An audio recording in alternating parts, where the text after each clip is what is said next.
Bienvenue, je suis Virginie, coach en neurosciences. Je suis une alchimiste, je transforme les difficultés de la vie en moteur, ce qui me permet d'aimer, d'apprécier la vie et vivre une vie qui me ressemble. Après une énième rupture amoureuse, j'ai décidé qu'il était enfin temps d'aller à la rencontre de moi-même et de me connaître, sous toutes mes coutures. Je suis passée d'un mode victime à être la co-créatrice de ma propre vie. J'accompagne les femmes cartésiennes qui n'ont plus foi en grand-chose à apprendre à se connaître, à développer l'amour d'elles-mêmes, à développer leur potentiel, à connaître leurs convictions et à les suivre. Seule ou avec mes invités, je te partage chaque mercredi des clés, des expériences transformatrices avec l'aide des neurosciences. Si tu désires que ton monde prenne de nouvelles couleurs, suis-moi pour le thème du jour.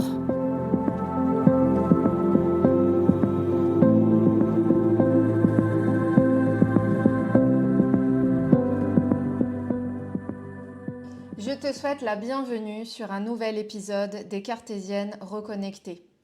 Aujourd'hui, c'est l'épisode numéro 13. Petites annonces. J'en ai quelques-unes avant de commencer cet épisode. Si tu as écouté les précédents épisodes, tu as pu constater que j'étais passée d'une fréquence hebdomadaire d'épisodes de podcast à une fréquence mensuelle. Et cet épisode numéro 13 marque le premier qui est dorénavant en mensuel parce que je fais une formation de coach et le podcast étant une activité à part entière, j'ai besoin de temps pour faire ma formation. Deuxième grande annonce. Du 25 septembre au 25 octobre, j'offre 2 accompagnements professionnels. Qu'est-ce que ça signifie professionnel ? Cela signifie que j'offre des accompagnements dont les objectifs seront professionnels. Gestion de conflits, épanouissement au travail. Est-ce que tu as des envies spécifiques, une envie de performance, une envie de te retrouver aligné au sein de ton travail? Donc ça va être par exemple la gestion des émotions, atteindre un certain type de résultat, mieux t'entendre avec ton responsable. Il y a des tonnes et des tonnes de sujets dans le monde de l'entreprise. Et j'offre donc un accompagnement gratuit de 6 séances d'une valeur de 550 €. Et le deuxième accompagnement que je propose est un accompagnement d'équipe, donc un coaching d'équipe, pareil sur 6 séances à visée professionnelle, donc que l'objectif de l'équipe soit d'atteindre un certain résultat dans l'entreprise. Et la valeur de cet accompagnement est de 1 500 €. Donc, si tu es intéressé, je t'invite à me contacter sur Instagram, par téléphone. Tu as tous mes renseignements sur le podcast. Ensuite, nous allons commencer cet épisode qui est consacré au fait que je vais te donner les clés pour avoir plus de confiance en toi et pour être plus consciente de toi-même concernant les blessures de l'âme. Qu'est-ce que la confiance en soi? Qu'est-ce que les blessures? Comment est-ce qu'on devient plus consciente de soi-même? Tout cela, je vais l'aborder dans l'épisode d'aujourd'hui. Alors, vraiment, avant d'entrer dans le vif du sujet, je t'invite, si ce n'est pas déjà fait, à t'abonner au podcast, à laisser une note de 5 étoiles, à me laisser un avis et vraiment à partager autour de toi, à partager sur les réseaux sociaux, à partager auprès de l'entreprise dans laquelle tu travailles. Vraiment, passe le mot et je compte sur toi. Ça va permettre de faire connaître mon travail et que de plus en plus de gens soient plus alignés dans leur vie et plus heureux. Alors c'est parti, commençons par la confiance en soi. Tu verras que tout au long de cet épisode, si c'est la première fois que tu me rejoins, à chaque fois je vais te donner des expériences personnelles qui ont été transformatrices. Donc, je ne raconte pas ma vie pour raconter ma vie, mais c'est vraiment à visée pédagogique pour que tu puisses, toi après, à partir de cet exemple réel et concret, que tu puisses avoir quelque part une rampe, comme une rampe d'escalier, un espèce de soutien, Une fois que tu éteins ton téléphone, que tu n'écoutes plus les cartésiennes reconnectées et là que tu es confronté à toi-même, à ta vie de tous les jours, eh bien peut-être, je l'espère, tu penseras aux exemples que je t'ai donnés et ça te permettra de naviguer plus clairement dans un monde, peut-être à bord de ton propre bateau, avec voilà, cette vision de toi-même beaucoup plus éclaircie, beaucoup plus claire, avec moins de brouillard, avec un soleil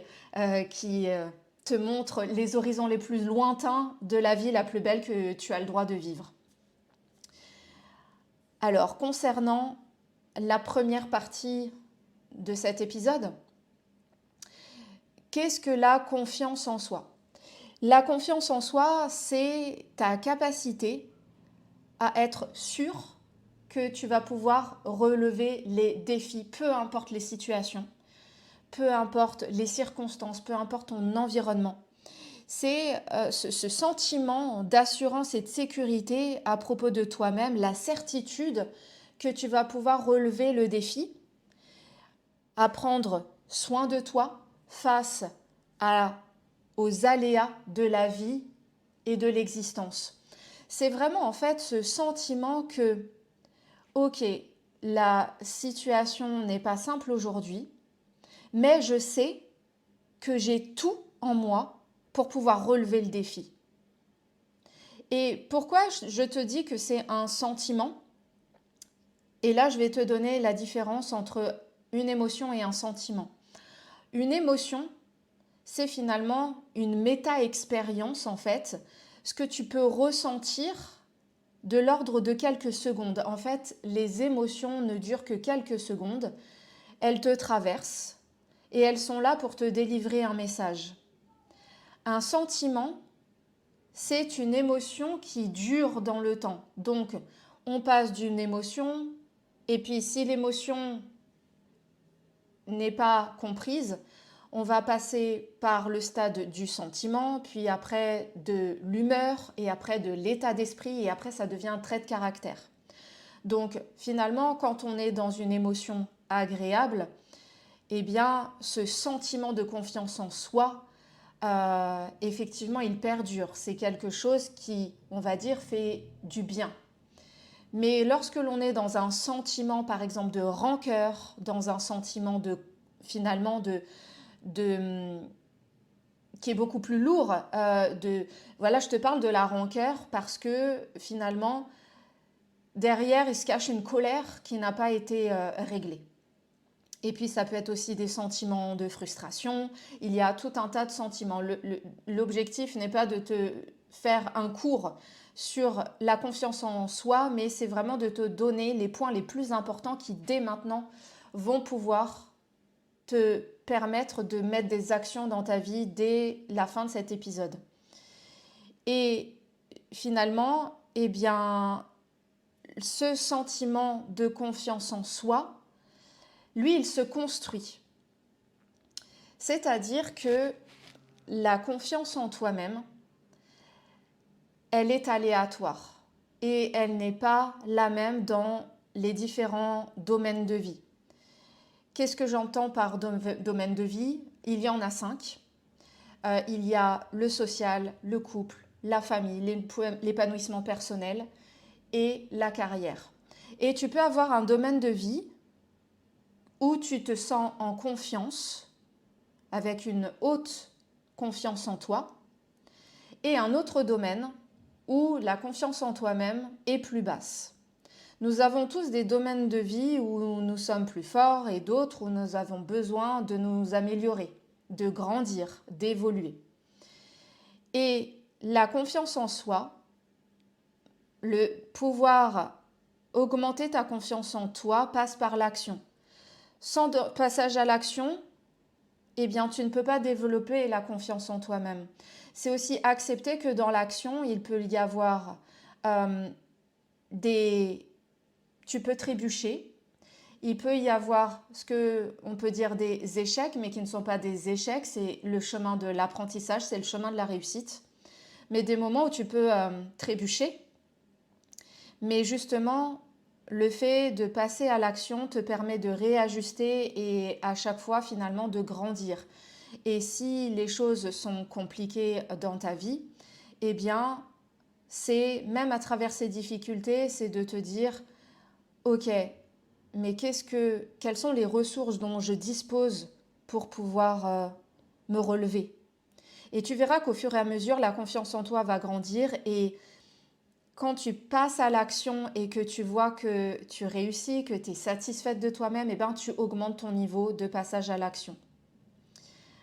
Et la confiance en soi n'est jamais acquise.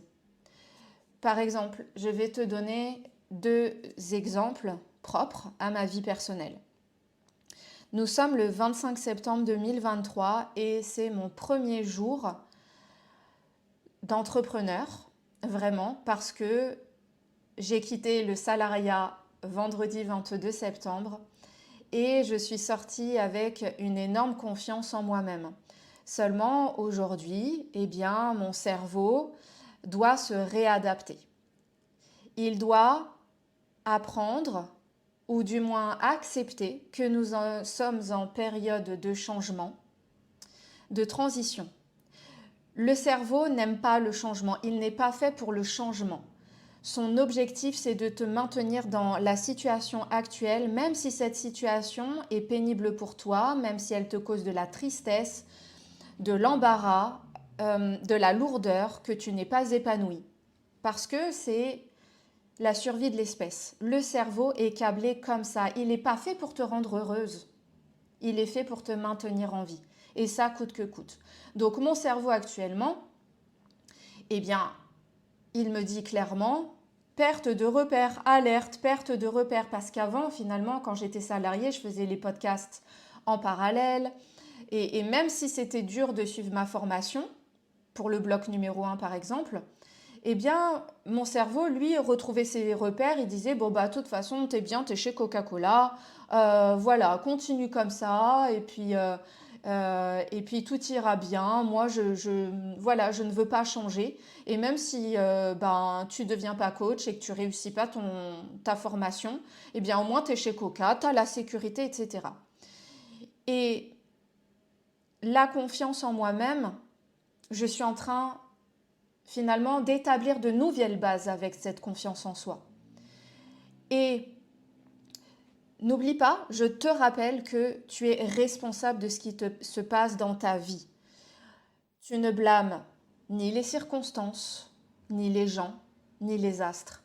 Et moi, ma responsabilité, c'est de capitaliser en fait sur la confiance en moi que j'avais en quittant Coca-Cola pour établir de nouveaux repères, de nouvelles bases.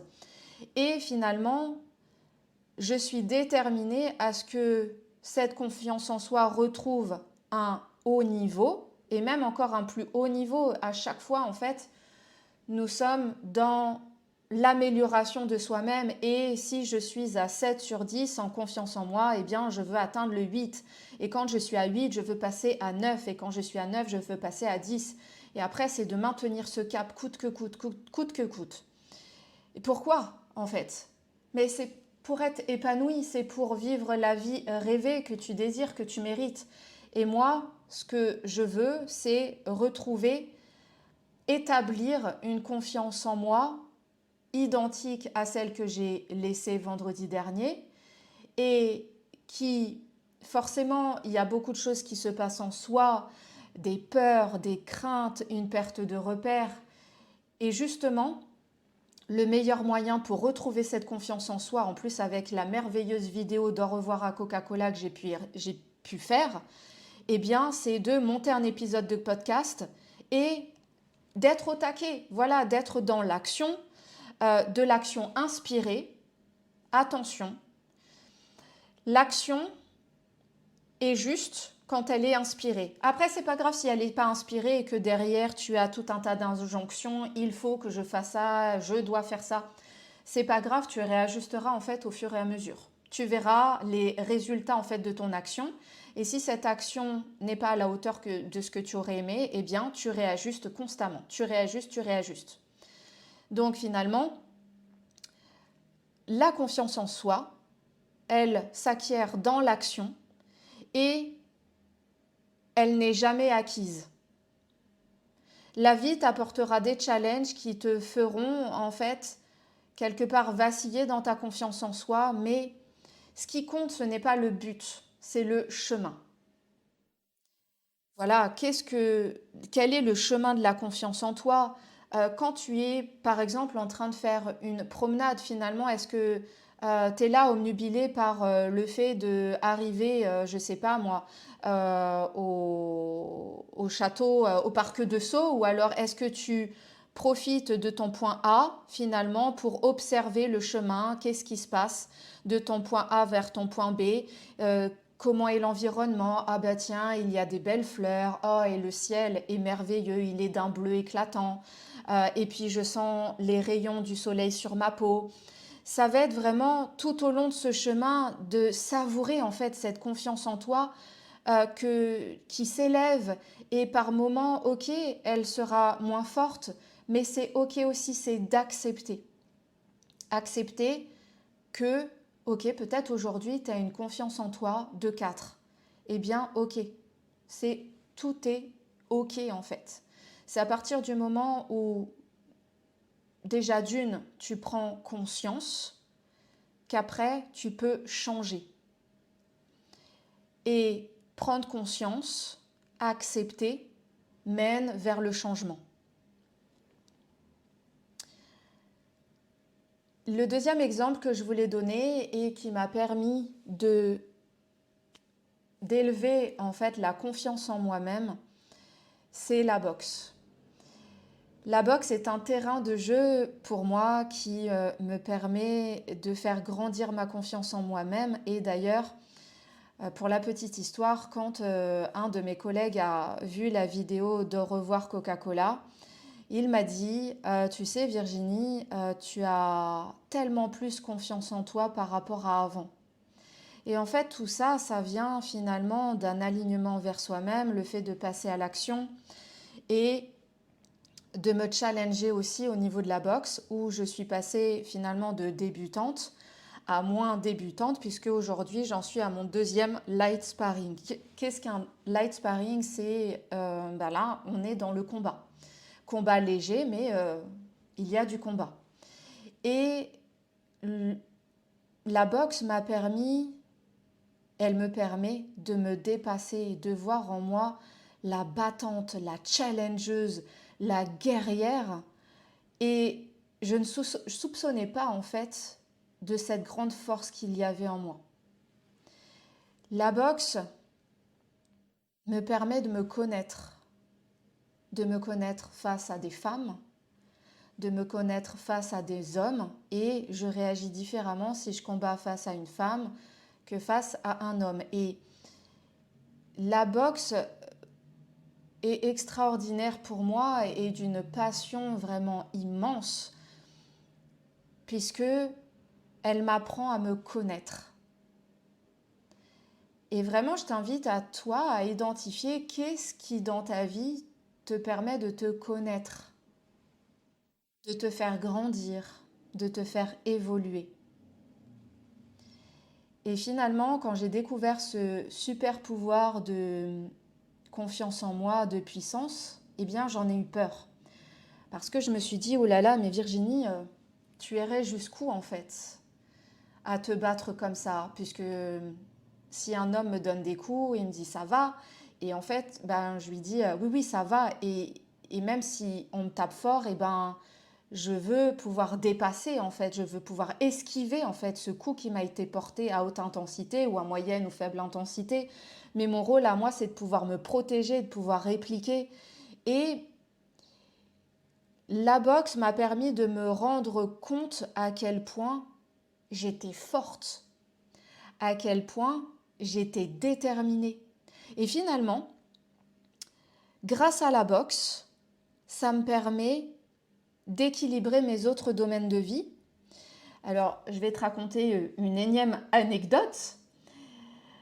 Et je pense que mon coach de boxe va se reconnaître, et s'il écoute cet épisode, et vraiment à cœur ouvert, je vais le dire dans cet épisode, parce que En tant que coach, je suis honnête et authentique et transparente.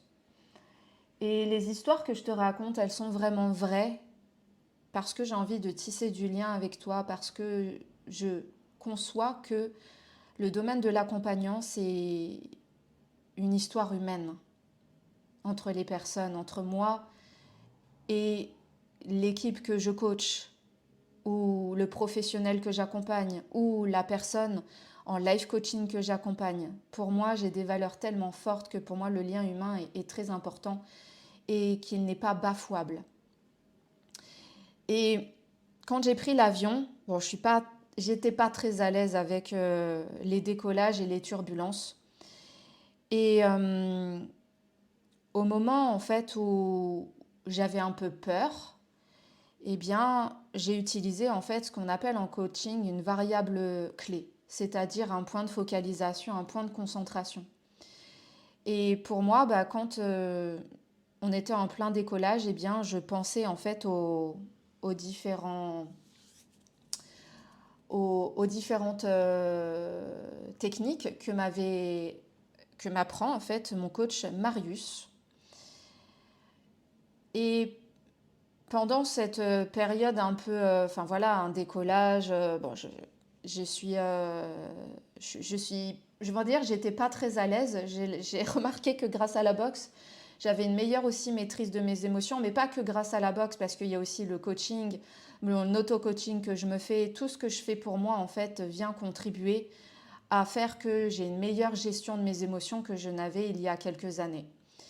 Et au moment de ce décollage, eh bien, j'étais en train de répéter les enchaînements que Marius m'apprend. Et, et à tout ce plaisir que j'ai dans ce coaching privé, cette histoire humaine que j'ai dans la boxe, le plaisir que j'ai à être face à Marius et qui m'apprend, le plaisir que j'ai à combattre avec lui dans les moments de one-to-one en fait. Et j'ai énormément pensé à lui dans le cadre professionnel de la boxe et aux enchaînements qu'il m'apprend. Et en fait, eh bien, pendant le décollage, dans mon cerveau, j'étais en train de me rappeler, alors attends, c'était quoi les enchaînements? Bras avant, bras arrière, etc. Tout un tas d'enchaînements. Et finalement, ça m'a fait apprécier le décollage à tel point que j'ai regardé à travers le hublot et j'ai pu apprécier en fait le, le décor, le paysage. J'ai apprécié l'événement. Et même lorsque l'avion pouvait bouger un petit peu, surtout au retour, parce qu'à l'aller, c'était correct au niveau des turbulences, mais au retour, voilà, j'étais de nouveau dans ce point de focalisation, dans cette variable clé, à utiliser en fait les moments de bonheur dans les moments inconfortables présents de la vie. Et voilà ce que, dans la confiance en moi-même, le rôle que véhicule la boxe pour moi. Et je t'invite à introspecter aussi de ton côté, mais je t'en parlerai à la fin de cet épisode avec ton petit homework. Donc finalement, dans quel domaine de vie la confiance en moi est la plus forte et comment je peux m'en servir pour la déployer dans d'autres domaines de vie, pour être plus confortable, pour me dépasser, pour aller vers mes désirs, vers ce qui m'épanouit et en fait être créatrice de ma propre vie et non pas la subir. Voilà pour tout ce qui est de la partie confiance en soi. Je vais passer maintenant à la partie numéro 2, qui est celle des blessures, les blessures de l'âme ou les blessures psychologiques que je pourrais appeler. Et là encore, je vais te donner un exemple très important de ma vie personnelle et toujours en lien avec la boxe. Et comme je te disais tout à l'heure, la boxe est un terrain d'apprentissage de moi-même, entre autres, parce qu'il n'y a pas que ça, bien sûr. Il y a tous les autres plans de ma vie, mais c'est vrai que la vie s'immisce dans les recoins les plus inattendus et tu vas voir ça tout de suite. Donc finalement, qu'est-ce qu'une blessure de l'âme? Les blessures viennent dans l'enfance. Et notamment véhiculés par nos deux parents. D'un côté le papa, d'un côté la maman. Et finalement, eh bien, il va se passer des choses dans notre enfance qui vont nous blesser. Et que si ce n'est pas réglé ou rééquilibré, eh bien, la vie va t'amener des circonstances et des situations dans ta vie d'adulte pour rééquilibrer ça, pour en prendre conscience, pour l'accepter et pour ensuite être vecteur de changement pour toi-même. Il y a 5 blessures. La blessure de rejet, la blessure d'abandon, la blessure d'humiliation, la blessure de trahison et la blessure d'injustice. Nous avons à peu près les 5 blessures, mais à des niveaux différents. Et c'est la vie, par ses feedbacks, qui va te montrer eh bien, qu'est-ce qu'il convient de rééquilibrer, quels sont tes schémas répétitifs dans lesquels tu répètes en fait les mêmes scénarios. Et tant que ces blessures ne sont pas réglées, tant que les choses ne sont pas comprises, intégrées, la vie va te ramener à chaque fois les mêmes situations avec d'autres acteurs bien entendu, mais la thématique qui va se jouer va être à peu près la même. Et par exemple, lorsque on possède la blessure de rejet, eh bien, le mécanisme automatique et inconscient que tu vas mettre en place, vu que tu as peur d'être rejeté, c'est que tu vas rejeter les gens. En fait, ça va se passer de cette façon-là. Et donc, comme je te le dis, eh bien, pour éviter d'être rejeté par quelqu'un, eh bien, tu vas rejeter l'autre avant finalement de te sentir rejeté. C'est ce qu'on appelle des masques. Et chaque type de blessure comporte un type de masque que l'on revêt. Alors, l'objectif n'est pas de te faire un cours spécifique sur les blessures et te dire à quel masque se réfère quel type de blessure. Pour cela, je t'invite à te procurer le livre de Lise Bourbeau qui a fait un énorme travail de recherche sur les blessures de l'âme. Et le livre s'appelle Les 5 blessures de l'âme. Et je te mettrai dans cet épisode le titre du livre afin que tu puisses le consulter et te le procurer. Et finalement, pour se protéger, nous revêtissons des masques. C'est-à-dire que c'est quelque part une protection. En fait, l'ego adopte une protection pour survivre et du coup, ton ego va adopter des stratégies. Et ce sont des stratégies inconscientes parce que la plupart du temps, tu n'as pas conscience que un type de situation va générer chez toi une réaction automatique. C'est pour ça que j'insiste beaucoup sur le fait de devenir conscient de soi-même. Alors finalement, moi je vais te donner là, dans cet épisode, 2 clés majeures pour commencer à être consciente de toi-même et identifier les blessures. Je ne vais pas traiter de comment régler les blessures parce que je veux d'abord que tu en prennes conscience. Nous ne pouvons changer ce dont nous n'avons pas conscience. Et l'objectif de cet épisode est de te faire prendre conscience de ce qui se passe en toi. Après, ça sera la porte ouverte au changement. Ok ? Alors, qu'est-ce qui s'est passé pour ma part pour que je puisse avoir conscience de 2 blessures majeures ? Me concernant, c'était la blessure de trahison et d'injustice. Alors, je te dis tout de suite qu'elles sont venues à un moment fatidique, c'est-à-dire que je te disais tout à l'heure que la vie s'immisce dans les coins les plus inattendus. Et lors d'un light sparring qui a eu lieu récemment, eh bien, en plein combat, eh bien, le lien professionnel que j'ai avec mon coach a fait émerger en fait des blessures, m'a fait prendre conscience de blessures. J'explique la situation, c'est que nous étions en train de combattre et mon coach est venu donner des clés à mon adversaire en lui disant, tu vois, pour que Virginie ne puisse pas te taper, te toucher, il va falloir que tu uses de telles tactiques. Et c'est là que je te donne en fait les deux clés majeures, mais qui vraiment si tu les suis, tu vas faire un bond énorme dans la conscience de toi-même. La clé numéro 1, c'est de veiller au discours que tu emploies, que ce soit envers toi-même et envers les autres. Donc, ton langage, ta linguistique, ton système linguistique. Vraiment, sois alerte et consciente de la façon dont tu parles. Et deuxièmement, ce sont tes émotions. Je te disais tout à l'heure que les émotions, ce sont des messagers et qu'elles ne durent que quelques secondes. Ce sont vraiment tes deux clés majeures. Et j'illustre. Donc quand mon coach Marius est venu donner des clés en fait à mon adversaire pour m'empêcher finalement de combattre, moi en fait, mon ego, lui, puisque c'est la partie adaptée à la société, il y a le moi naturel et le moi adapté. Le moi naturel finalement c'est ta partie la plus nature, la plus évoluée, la plus pure en fait. Et le moi adapté est lui qui, en fonction des circonstances de l'enfance, lui, il est venu s'adapter pour survivre à la société. Et parce que souvent, notre besoin primaire, et même toujours, c'est notre besoin d'être aimé.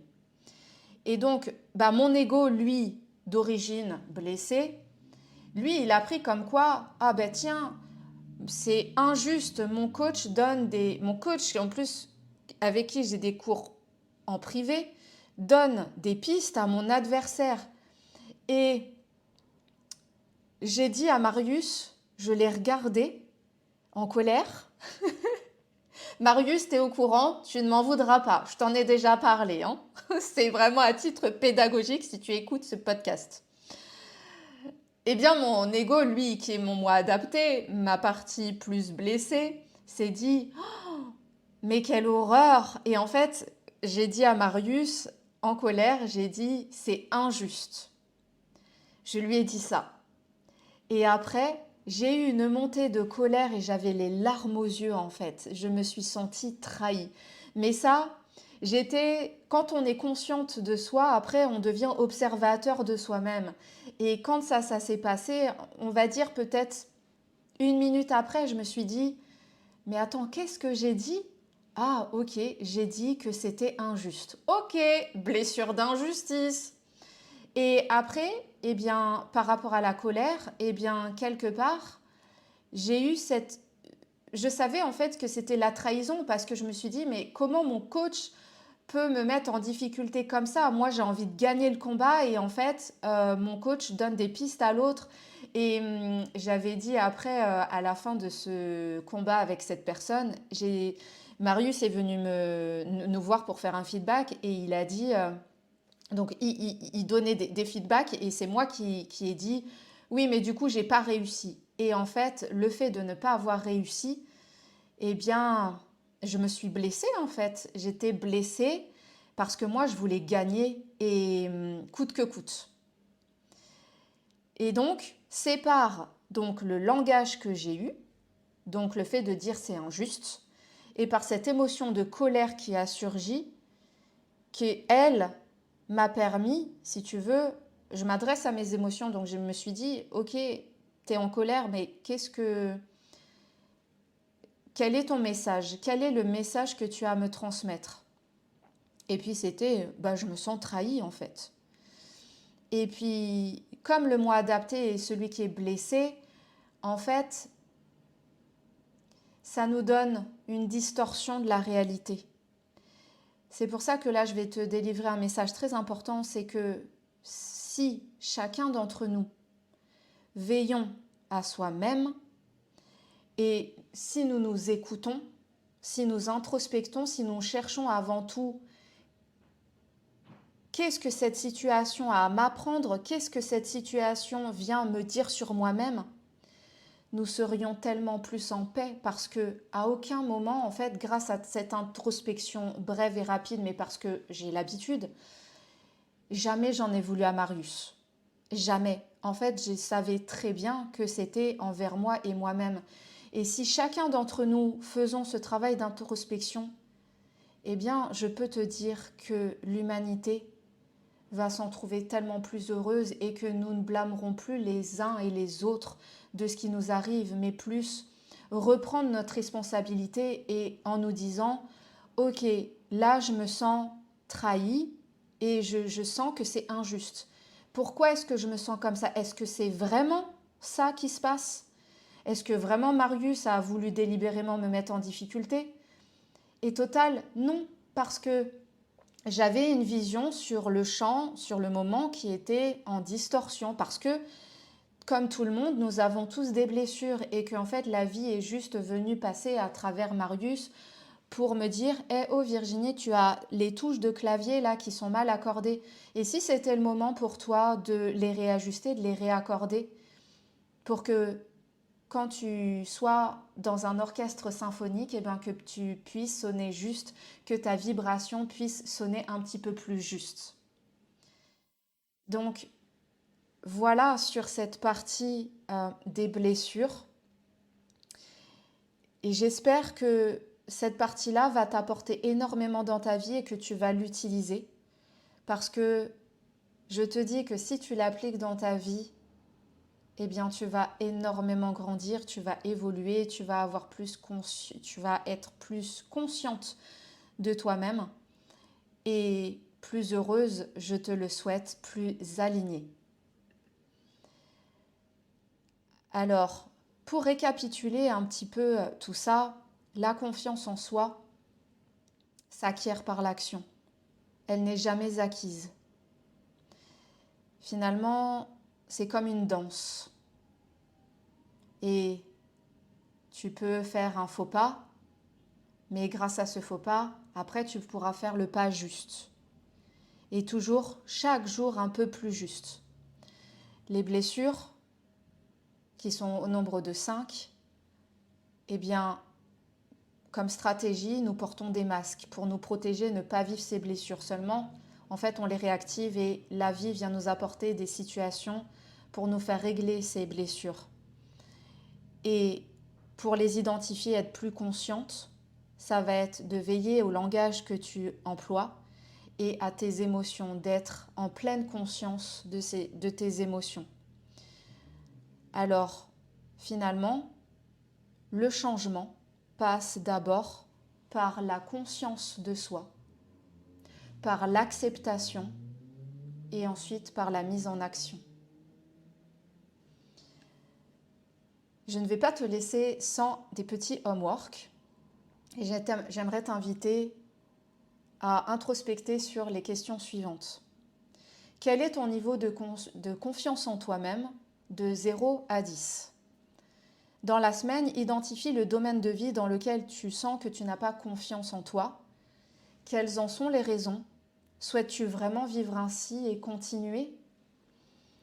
Ne mérites-tu pas mieux pour toi-même?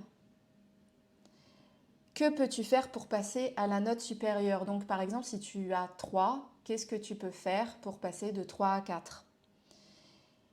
Et les blessures qui te permettent de développer la conscience de toi-même, dans ton quotidien, veille à comment tu te parles, comment tu parles à ton entourage, aux personnes qui t'entourent, dans ton environnement.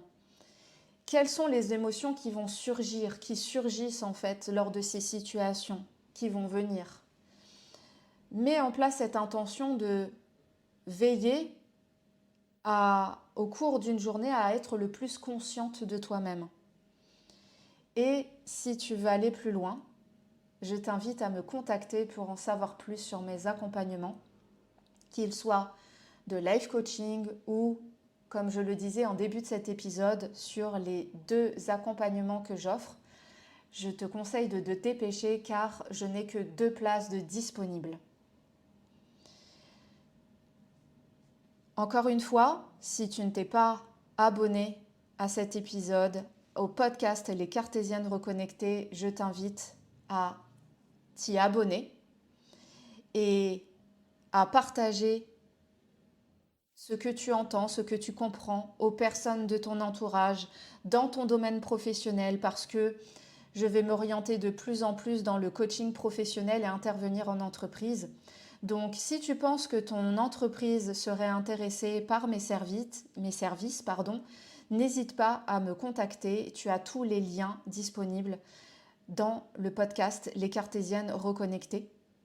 Et quant à moi, je te donne rendez-vous le mois prochain. Et je ne dévoile pas encore le thème parce que lors de l'épisode numéro 12, j'avais parlé et indiqué que le prochain épisode serait sur les choix.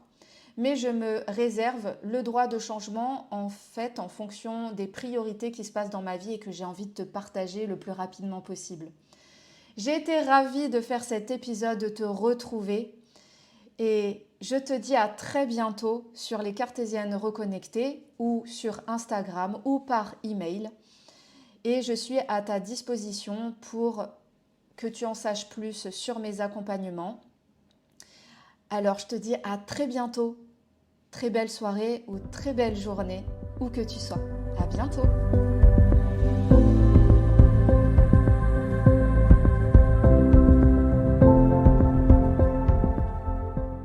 Je te remercie d'avoir écouté cet épisode jusqu'à la fin.